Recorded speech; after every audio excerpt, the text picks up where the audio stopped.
Dear students, in today's class, we are going to discuss the last permanent polarization effect, namely hyperconjugation, and of course its applications also. This is part number 1.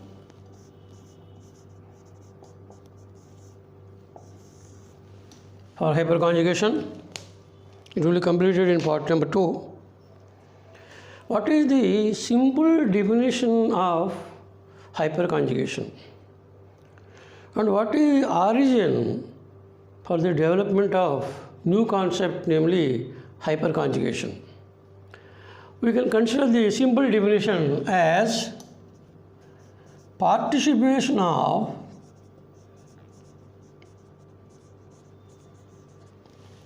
sigma electrons,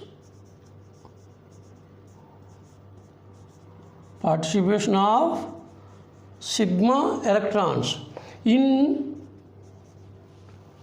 delocalization.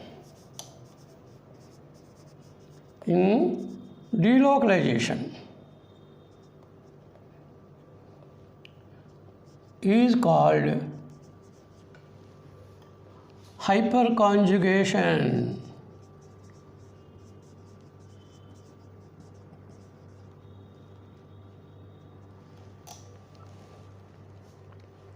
Participation of sigma electrons in delocalization is called hyperconjugation.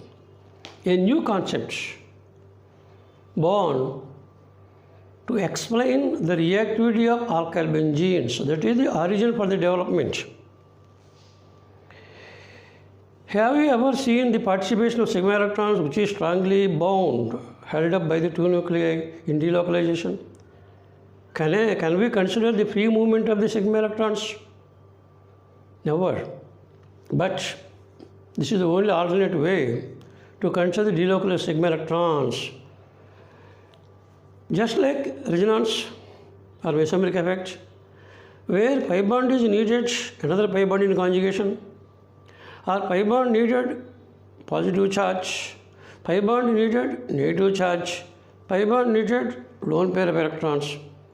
All these are the conditions for the resonance factors and mesomeric effects. So also here we can consider conditional sigma bond which is to be in conjugation with some what. That we have to know. Prior to that, interestingly, I want to give some introduction about the origin of hyperconjugation. In what way it is developed. Just introduction for the development of hyperconjugation. You know that alkyl groups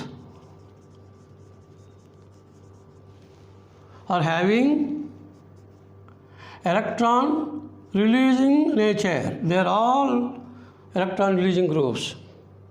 Whether it is attached to sp3 carbon or sp2 carbon, any carbon you can take here, saturated or unsaturated, it is always having electron releasing nature.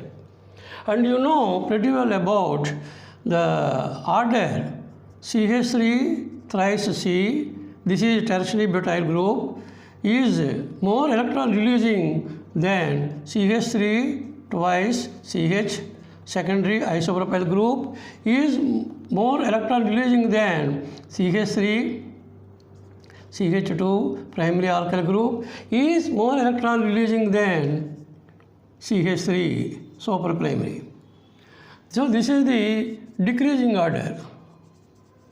This is the decreasing order to release the electrons. This is the fact given by inductive effect. More electron releasing nature is associated with tertiary butyl alkyl group. Basing on this same fact, now we will consider the reactivity of benzene in arenes. That means I am now considering alkyl benzenes.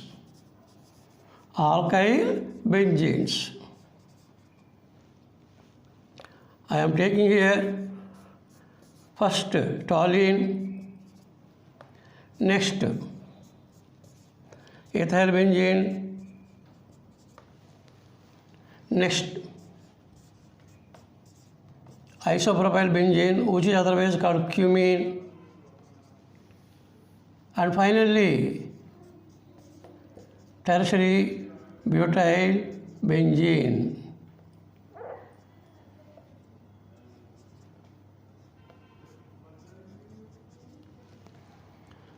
So this is toluene, ethyl benzene, isopropyl benzene, tertiary butyl benzene. These are the alkyl benzenes given to you. Benzene undergoes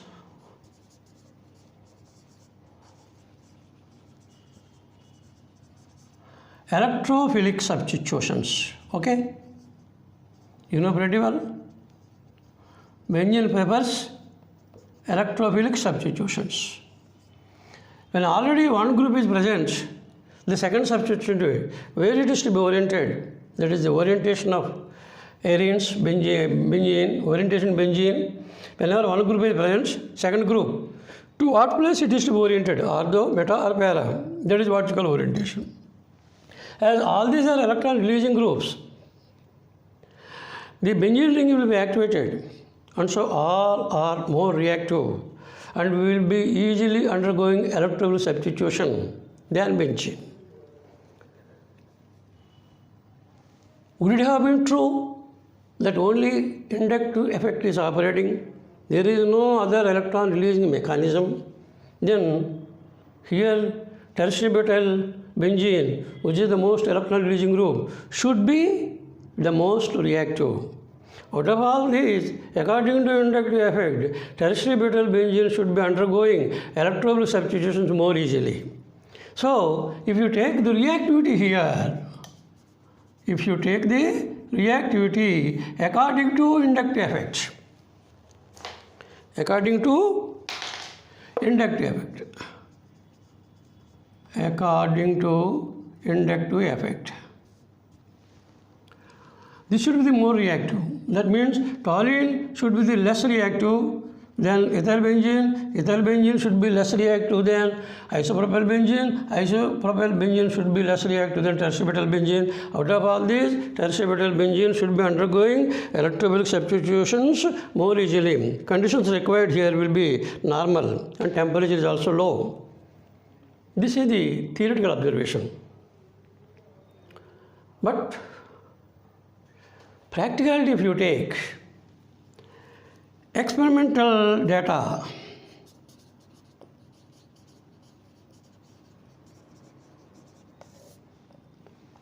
what is the experimental data here?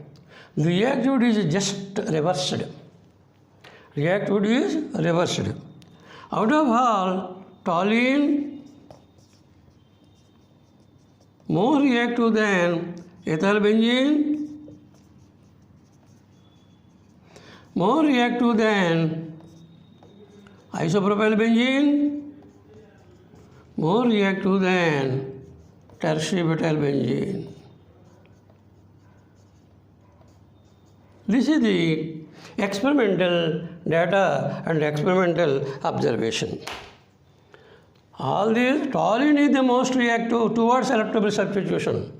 Electrophilic substitution will be undergoing easily in the case of toluene and slowly in the case of tertiary butyl benzene. Whatever result is expected here according to inductive effect, that is not here. What is the reason? That means the electron releasing mechanism through inductive effect is not sufficient to explain the reactivity of arenes, alkyl benzenes, towards electrophilic substitution. That means automatically you have to get an idea that there should be some other electron releasing mechanism through which the benzene ring will be activated. Through which the benzene ring is activated. And so here you have to search for another mechanism which will be dominating the inductive effect and which will be making the reactivity benzene in a particular manner. In that way, a source is created now for the development of a new concept that is nothing but hyperconjugation. hyperconjugation is developed to explain the reactivity of alkyl benzenes because it is against the expected inductive effect nature. And you have to observe one thing here. What is that? This is the sp3 carbon, don't forget. These are all sp3 carbons. This sp3 carbon is not carrying any hydrogen. This sp3 carbon is carrying one hydrogen. This sp3 carbon is carrying two hydrogens. This sp3 carbon is carrying three hydrogens. All these sp3 carbons are attached to benzene ring. That means sp2 carbons. So whenever sp3 carbon is attached to sp2 carbon, then electron releasing mechanism will be different, wherein we have to seek the electron mechanism, releasing mechanism through sigma electrons. That is the only alternative to explain this fact. And so that thought developed, a new concept is developed, conditional sigma bond they had taken, and that conditional sigma bond will be delocalizing. Then only you can explain the reactivity order here. So that is the development of hyperconjugation. So participation of sigma electrons, conditional sigma electrons in the delocalization is nothing but the hyperconjugation. This is the origin for the development of hyperconjugation. Now let us take the concept of hyperconjugation and further development. Please note it.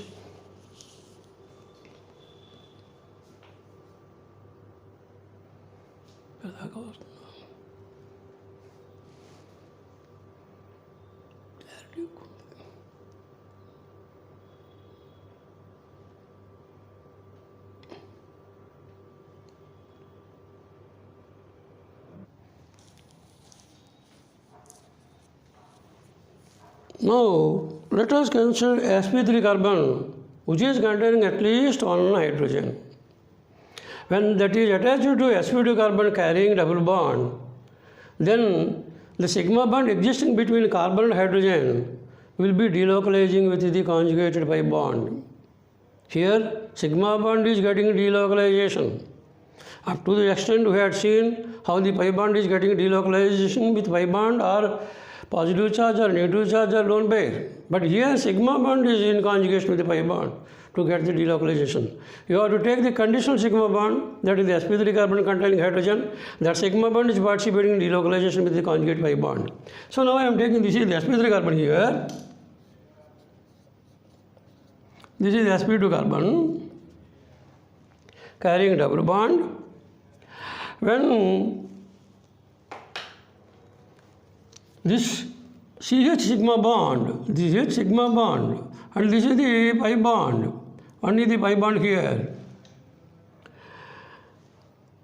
The sigma bond and pi bond will be mixing and spreading on all over 1, 2, 3, 4. On all the 4 atoms, it is spreading, that is what is called delocalization. In this delocalization, sigma is combining with, mixing with the pi-electron cloud. Whenever delocalization taking place, generally it is customary to note them with resonance forms. So now how to write the resonance forms here? The sigma bond and pi bond. The sigma bond is moving here like this, the pi bond is shifted towards carbon. And so these two are now in delocalization. So you can write here one more structure for this. What is that here?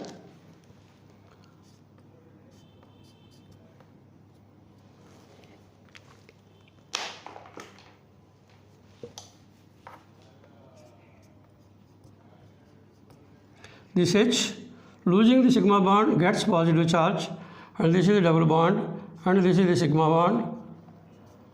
So as this is getting all the sigma electron cloud here, this gets a negative charge like this. Positive, negative are separated. This is the delocalization concept with hyperconjugation. And here, this is structure number 1, this is structure number 2. In this, resonance form is written in which sigma bond is delocalizing with the pi bond. One peculiarity is here. What is that? Actual sigma bond existing in between carbon and hydrogen is shown to be non-existent here. And that is why the Hyperconjugation is sometimes referred to as no bond resonance.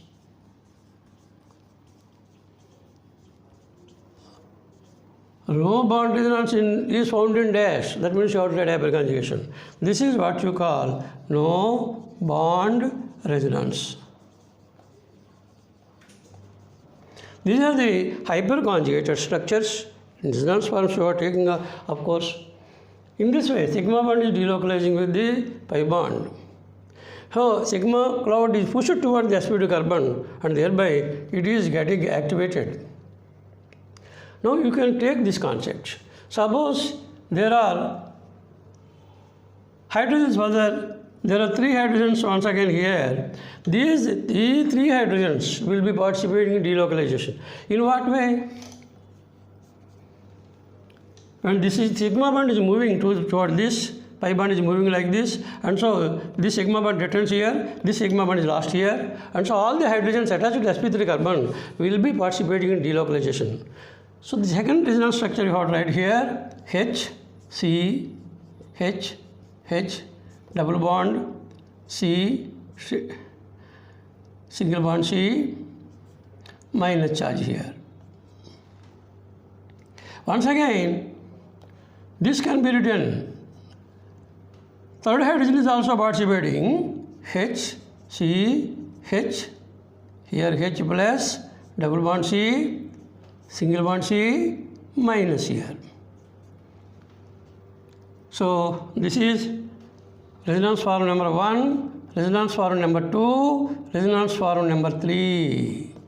Including the original structure, there are 4 hyperconjugated structures, 3 hyperconjugated structures, and totally structures are 4 along with this. In this way, whenever sp3 carbon containing at least one hydrogen is carrying, is attached to the sp2 carbon, automatically hyperconjugation takes place, sigma bond will be involved in the delocalization, giving you no bond resonance structures. And here, you know pretty well, as the number of resonance structures are increased, delocalization is increased, that means the stability is also increased. And particularly this concept is more useful in explaining the stability of alkenes, in explaining the stability of carbonyl ions, in explaining the stability of free radicals, and also it is used particularly to explain the reactivity of alkyl benzenes towards electrophilic substitution. All these are applications. But don't forget, whenever 3 effects are operating at a time, one is mesomeric effect, other one is hyperconjugation, third one is inductive effect. First priority is mesomeric effect. Second priority is given to hyperconjugation. Third priority is given to inductive effect. So you have to decide the answer and give the result based on mesomeric effect. If mesomeric effect is not there, if there are only hyperconjugation and inductive effect, final result goes to hyperconjugation. If there are mesomeric effect and hyperconjugation, results depend upon the mesomeric effect only, but not the hyperconjugation. This you have to bear in mind. So hyperconjugation is predominant than inductive effect. That is why in the case of alkyl benzenes, role of hyperconjugation is up to 90%, role of inductive effect is only 10%. And that can be explained as one of the reasons to explain the reactivity of alkyl benzenes towards the electrophilic substitutions. Okay, so this is the case of sp3 carbon carrying hydrogen. And here you can take, this is the sp2 carbon carrying this carbon. The carbon which is attached to functional group, C double bond C, or carbon attached to this carbonyl ion, carbon attached to free radical, they can be treated as alpha carbons. The carbon which is attached directly to the functional group is called alpha carbon. And so here you can write it as alpha carbon. This is the alpha carbon. This alpha carbon is carrying 3 hydrogens. All the 3 hydrogens are participating in delocalization using hyperconjugation concept. If there are 6 alpha hydrogens, 6 hyperconjugate structures. If there are 9 hyperconjugate structures. 12 hyperconjugated structures. The greater the number of hyperconjugate structures, the greater the stability. That is the principle involved to explain the stability of alkenes. Okay? So first let us consider how to explain the stability of alkenes. First application, Please note it.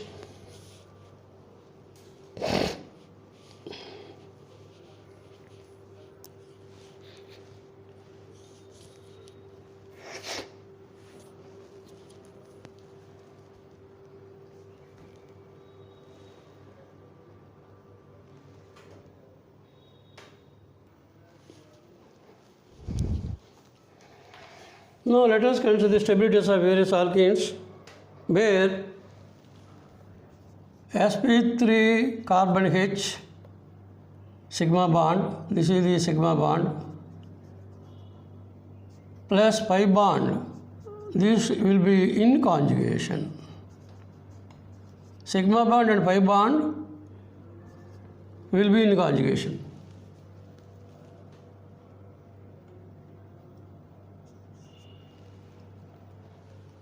In all the case of alkenes, this is the delocalization part, sigma plus pi.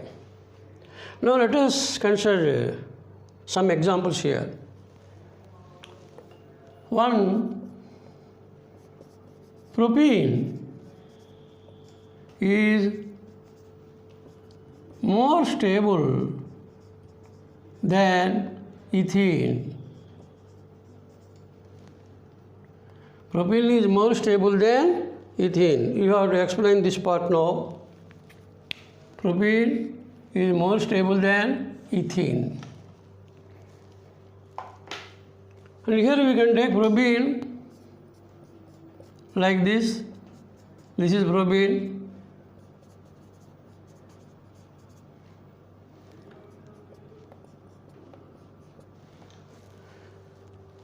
This is the sp2 carbon. This is the sp3 carbon. This can be treated as the alpha carbon.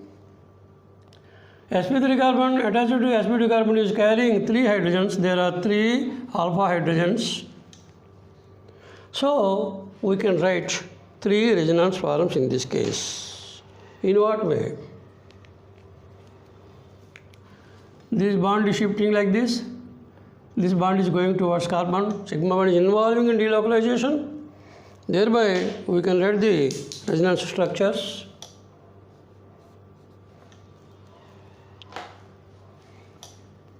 HC,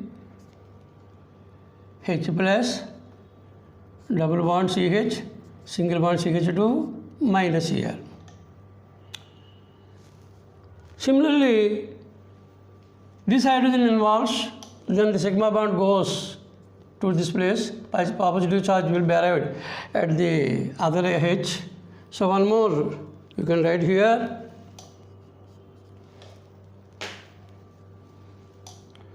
H plus C H, H double bond CH, single bond CH2 minus. Third hydrogen also participating in the delocalization. The positive charge will be extended to the third hydrogen also.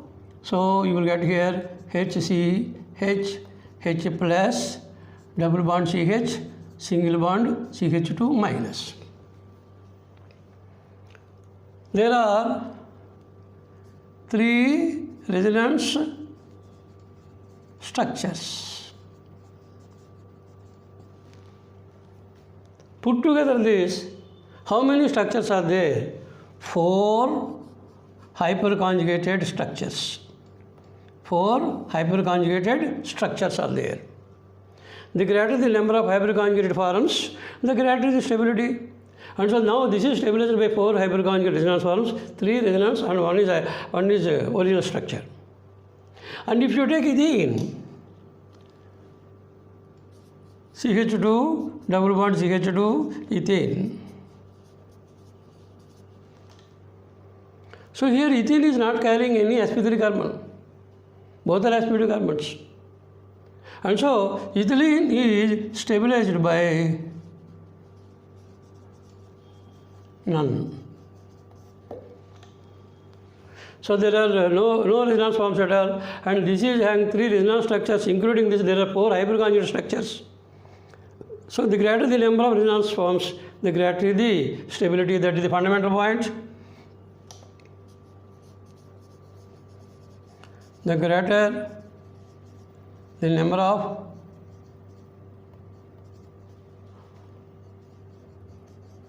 hyperconjugated structures, the greater is the stability. And that is why propene is more stable than ethane. This is stabilized by 4, this is stabilized by none. This is the first answer we can give.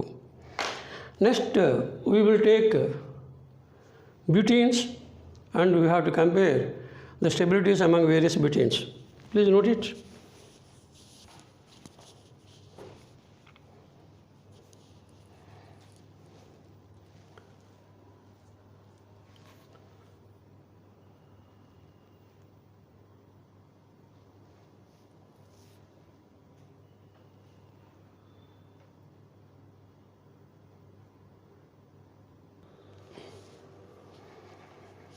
Now let us consider the stability of various butenes. Butene will be having 3 isomers, 1 butene, 2 butene, isobutene. 1 butene, 2 butene, where the butene is located at the second carbon, and this is the isobutene, 2-methylpropane. There are 3 isomers. But 2 butene exhibits geometrical isomerism. They are cis and trans isomers. To the CC double bond plane, CH3 groups are lying to the same side cis. To the CC double bond plane, CH3 groups are lying on opposite side trans. And now we have to compare the stabilities of these various alkenes using hyperconjugation concept. Now let us take the first one. This is the sp2 carbon. No sp3 carbon is attached. From this side there is no hyperconjugate structure. This is the sp2 carbon. This sp2 carbon is carrying the sp3 carbon here. This is also sp3 carbon, but no hyperconjugation, because this methyl group is not attached to the sp2 carbon. So this sp3 carbon participates in the hyperconjugation. So how many alpha hydrogens are there? Only 2. These are not counted. This exerts only indirect effect. That's all. And so there are 2 hyperconjugate structures. Including this one, there will be 3 structures. Let us take only the resonance structures. There are 2 hyperconjugated structures. Hyperconjugated structures is equal to 2 plus 1 if you consider this one. In the case of tubutene, this is the sp2 carbon, this is the sp3 carbon. This sp3 carbon is carrying 3 hydrogens. All the 3 hydrogens will be participating in the delocalization. And this is sp2 carbon carrying this sp3 carbon. This sp3 carbon is also having 3 hydrogens. Those 3 hydrogens, these 3 hydrogens. So alpha hydrogens is equal to 6. So how many hyperconjugated structures are there? Hyperconjugated structures is equal to 6. Along with this 7. One is common, original structure is already present. So cis-butene and trans-butene both are stabilized by 6 hyperconjugated structures. And if you take isobutene, this is the sp2 carbon carrying no sp3, no hyperconjugation from that side. This is the sp2 carbon. And this is the sp3 carbon, this is the sp3 carbon, these 3 sp3 carbons are attached to sp2 carbon, and so these 6 hydrogens, alpha hydrogens, is equal to 6.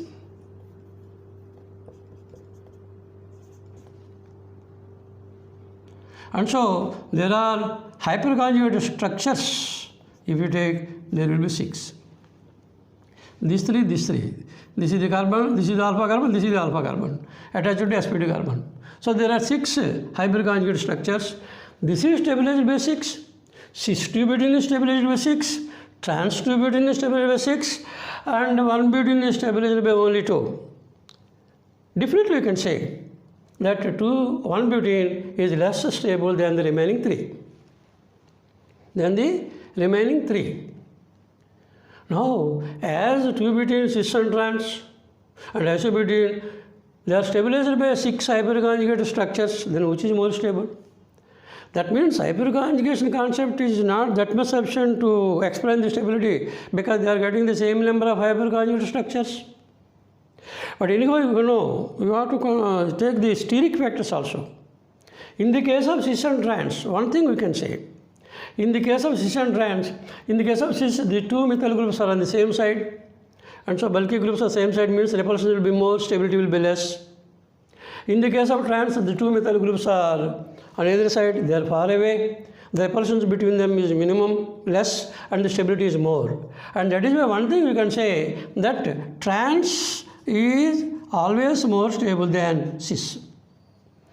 Trans isomer is always more stable than cis. And that is why we can say one thing, this is 1-butene which is less stable than cis-2-butene, cis-2-butene less stable than trans-2-butene, and what about that one? If you do not consider the steric factors, there is only one other alternative way. You can take the thermodynamical factors, heat of hydrogenation and heat of combustion. If you want to compare the stabilities of alkenes, upon hydrogenation, they should give the same parental alkane. Further, then only you can consider heat of hydrogenation. Heat of hydrogenation represented by delta H. During the addition reactions, always heat is released. In the exothermic reaction, delta H is negative for exothermic reactions. It is only sign convention. So heat of hydrogenation, delta H is always negative. That one which is having lower delta H value will be more stable. That is the concept. The one which is having lower delta H value will be the more stable, provided they are giving the same alkane. Using this heat of hydrogen concept, we can take only 3 structures here. What are those 3? 1, 2, 3. That cannot be taken. Because when hydrogen is added, it is giving you 2-methylpropane. Isobutene is obtained. When H2 is added here, butane. H2 is added here, butane. H2 is added here, butane. These 3 compounds upon hydrogenation gives you same parental alkane. Then we can take into consideration the heat of hydrogenation values. Here I am giving the delta H values. Delta H here in this case is equal to minus 126.8 kilojoules per mole. Here delta H is equal to minus 119.7 kilojoules per mole. Here delta H is equal to minus 115.5 kilojoules per mole. Minus 126 for 1-butene, minus 119 for cis, and minus 115 for trans. The one which is having the lower value, this is having lower value, and that is why here we can easily say what 1-butene is less stable than cis-2-butene is less stable than trans-2-butene. That much. This is the stability order. 1-butene is less stable than cis-2-butene, less stable than trans-2-butene. This is indicated by the delta H values in the heat of hydrogenation. Heat of hydrogenation we are considering here. And when you take isobutene, how to compare? For that purpose, if you want to include isobutene also in the stability, then you have to take heat of combustion.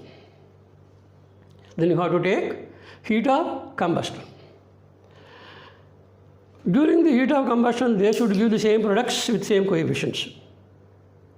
As the molecular formula is one and the same, for all the butenes. Upon combustion, they will give you the same product. They will give you the same product. That you have to write here. Here I am writing C4H8 plus O2 will give you 4CO2 plus 4H2O.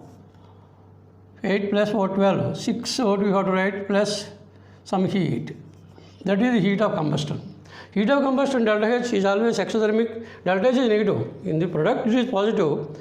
In the form of delta H, thermodynamical term, enthalpy vector, that is negative. Delta H negative means exothermic. So here the products are only the same. For all these, basing on the heat of combustion value, you can also now include the stability of isobutene in this. You have to take this concept. Heat of combustion, basing on that, we can now explain the stability of isobutene along with the other alkenes. Please note it.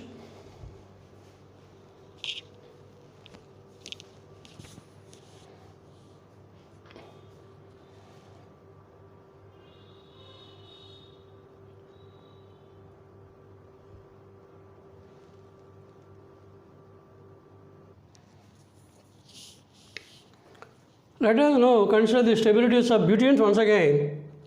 We have to include isobutene also.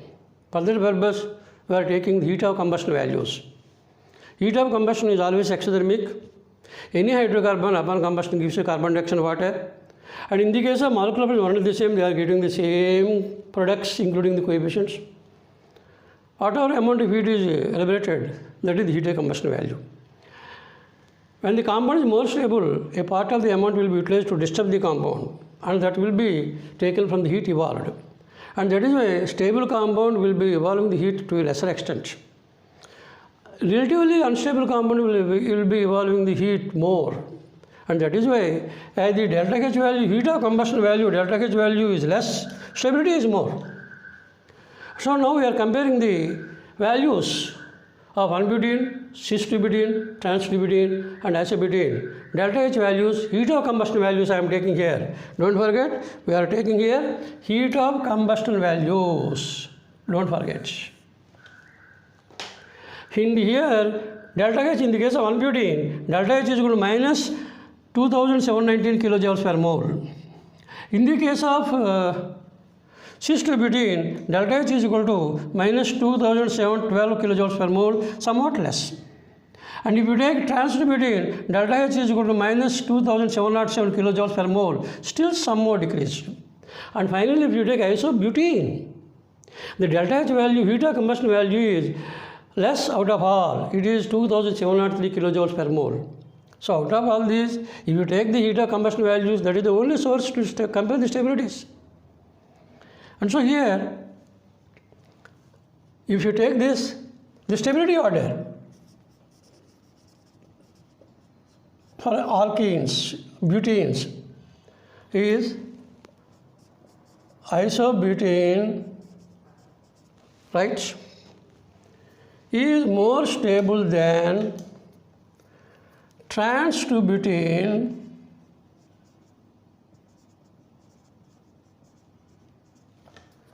is more stable than cis-butene, is more stable than 1-butene.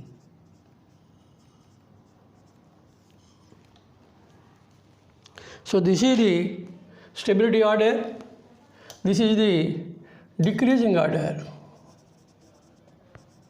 of stability of alkenes. Out of all the alkenes, isobutene is the most stable. You have to get the answer only from the heat of combustion values. That is the practicality here. So even though hyperconjugation is not useful to explain the stability here, you have to take the other concept, heat of hydrogenation, heat of combustion, thermodynamical data you have to take, and from that we are comparing this. This is the final answer. Isobutene is more stable than trans-butene, trans-butene is more stable than cis-butene, cis-butene is more stable than 1-butene. This is the correct order of stability of various butenes. Okay. we will take some more applications in the part 2 of hyperconjugation.